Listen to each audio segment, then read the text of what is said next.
歡迎翻去獨裁，令你有錢嘅地方。呢一集咧應該係我錄過呢把聲最沙嘅一集，因為之前嗰幾日咧都病得十分之嚴重，咁其實到而家都未完全好翻晒嘅。咁但係有見於呢段時間市場個波動實在十分之大啦，咁可能呢，你都會擔心到底喺個咁嘅環境底下應該點樣操作先可以避開未來嘅大劫。咁所以呢，今日呢，就希望同你分享一下呢點解你唔使太過擔心短期嘅變化，但係呢，你要十分之擔心呢出年或者後年嘅一個潛在好大嘅危機。咁首先呢，點解我哋唔使咁擔心上個星期五嗰個突然之間大跌嘅幾百點呢？咁嘅原因就係呢，其實當我哋意識到呢一個好大嘅變化只係由一條好細嘅消息去影響嘅話呢，其實你唔使驚嘅，因為呢，其實呢針對消息面觸發嘅大跌呢，喺好大部分嘅情況之下呢，都並未真正影響到嗰個基本面嘅，所以就唔會話呢直接可以令到成個市場毀滅嘅。即係講緊係咩意思呢？例如你話上個禮拜五咁，阿 Trump 就講就係話要加徵額外100% 嘅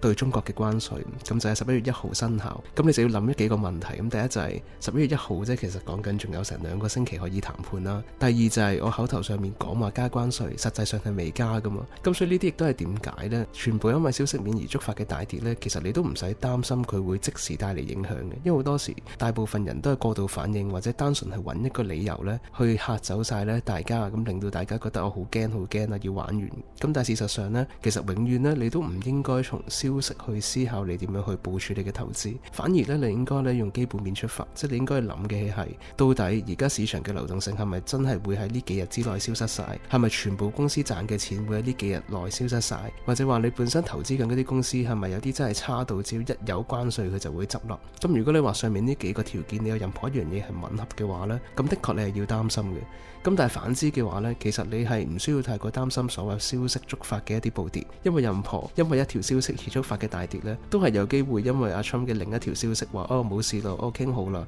有進展啦，咁於是乎呢，就會有一個十分之大嘅反彈。咁呢個就係點解你唔使咁驚嘅原因啦。咁但係你要驚嘅嘢係啲乜嘢呢？咁其實你要驚嘅嘢呢，反而係一啲真係有機會令到基本面顯著轉壞嘅嘢。咁包括呢，而家仲未公布嘅一啲就業數據啦、通脹數據啦、Q3 財報季嘅一啲數字啦。咁呢3樣嘢呢，其實呢都係會真真正正咁影響到呢成個經濟嘅基本面嘅。咁嘅原因就係因為如果就業呢真係繼續顯著轉差，通脹真係嚴重反彈，或者話 Q3 財報季大部分公司呢表現都不如理想嘅話呢，其實就表示呢我哋有機會會見到滯脹呢一樣嘢呢提早發生。咁而如果滯脹真係出現嘅話呢，咁成個經濟呢必然呢係會陷入一個十分之險峻嘅環境。咁所以所有公司嘅股價呢都係有好大嘅機會呢會隨住滯脹風險提升呢而需要調整嘅。咁而呢個調整絕對唔係好事，因為我哋講緊可能會期望一個幅度大到係50%以上嘅調整嘅。咁所以如果你話當我哋確認到呢上方3個數據真係令到基本面明顯變壞嘅話呢，咁成個美股嘅牛市派對呢就真係有機會會提早完啦。咁呢個先係真係你要擔心嘅嘢，就唔係講緊話關稅10幾日之後會加，20幾日之後會加。呢啲其實並唔重要嘅，因為呢啲其實去到最後呢都係要思考呢到底佢要幾耐先會真正反映到去現實，反映到去基本面上面。咁如果你話以關稅為例嘅話呢，可能講緊最少幾個月為框架嘅時間幅度呢，先會影響到經濟，可能令到一啲企業要加價啦，成本會高咗啦，於是乎要轉嫁落消費者度。咁消費者因為個物價高咗會買少咗嘢，於是乎整體嗰個銷售額又差咗，公司嘅營收又會低咗，咁如此類推。咁但係個問題就係你會明嗰樣嘢就係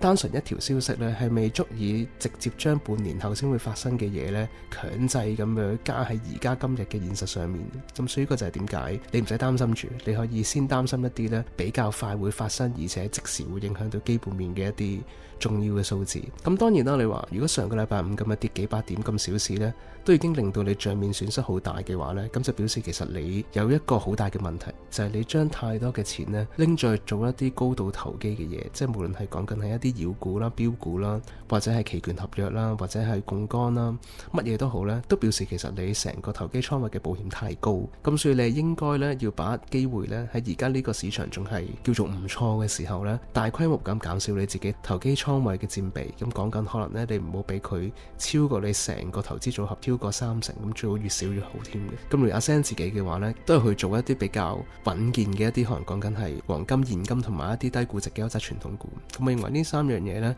都係可以有效咁樣呢，幫我去避開未來任何崩盤或者熊市嘅風險嘅。咁如果你想知有啲乜嘢好嘅優質傳統股係可以佈局嘅話呢，都可以加入阿 Sam 嘅 Patreon 長線投資俱樂部。咁我每個星期日呢，都會分享一下對嗰個星期嘅一啲市場觀點啊，有冇啲咩低估嘅機會啊，有冇啲咩價值投資值得做啊。咁我認為呢，可以幫到你呢喺長線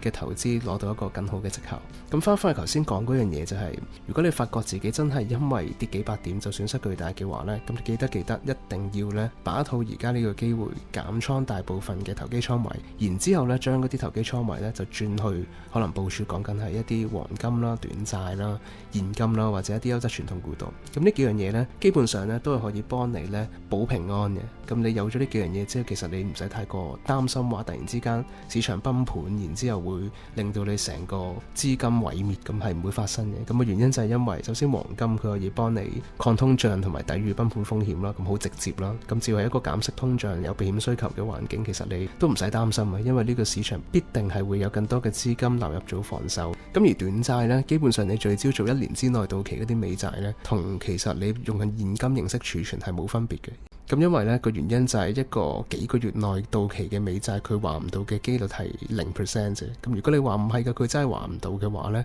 即係或者話如果你連美債都擔心還唔到嘅話，咁基本上其實你應該擔心銀行多啲，因為我覺得銀行執笠嘅機會呢，仲高過美國還唔到短債嘅機會。咁至於第3樣嘢就係講緊一啲優質傳統股，咁點解唔使驚呢？咁原因就係因為其實而家有唔少優質傳統股本身佢嗰個估值已經係一個相對低嘅水準，即係講緊係2000年科網股爆破之前嗰種完全冇人要嗰種好低嘅水準。咁所以係咩意思呢？就算真係突然之間崩盤熊市都好呢，佢向下跌到嘅幅度有限，唔會係跌到6-7成，因為已經好平，差唔多好似唔使錢咁。咁第二就係佢有一個相對高嘅股息，可以等你係一度拎住股息，一度等撈底啦。咁第三就係因為本身你買嘅價錢夠低呢，咁所以當第時呢啲資金重新流入翻去做一啲防守資產，同埋當佢第時個價值得到收復嘅時候呢，你都會得到一個唔錯嘅一個資本回報。咁所以一啲低估值嘅優質傳統股呢，但係當下呢刻都係一個唔錯嘅選擇嚟嘅。咁記住嗰樣嘢就係短期呢10-15% 嗰啲回調呢都唔使太驚嘅，即係基本上都係一啲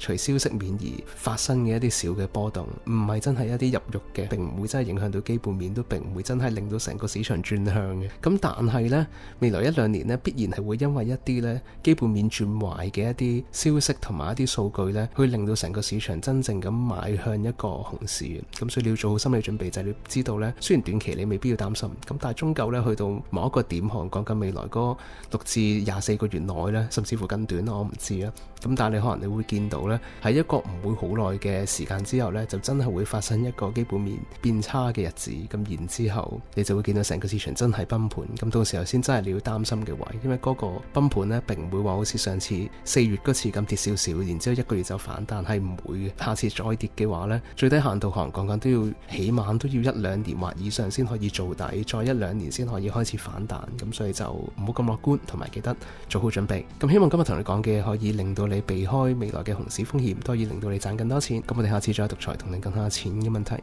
拜拜。